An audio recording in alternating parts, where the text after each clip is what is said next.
সকলকে শুভ স্বাধীনতা দিবসের শুভেচ্ছা ও অভিনন্দন। আজ সকালবেলায় চলে গেছিলাম আমাদের স্কুলে। অনেক বছর হয়ে গেল স্বাধীনতা দিবসের দিনকে স্কুলে যাইনি, তাই দুজনে ভাবলাম যাওয়াই যাক। প্রোগ্রামটা তখনও চালু হয়নি, তাই ভাবলাম একটু স্কুলটা ঘুরে আসা যাক, বহুদিন তো যাইনি। এই যে ক্লাসরুমটা দেখছো, এই ক্লাসরুম থেকেই আমার জীবনের সবকটা বন্ধু এখনও আমার পাশেই আছে।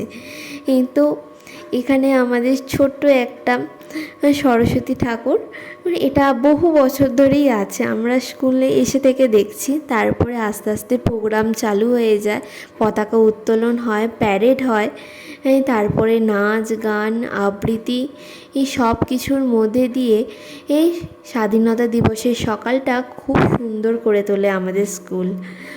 এটা তো প্রত্যেক বছরই হয়। তো স্কুল ছেড়ে যাওয়ার পর থেকে অনেক দিন পরে এই জিনিসগুলো পেলাম।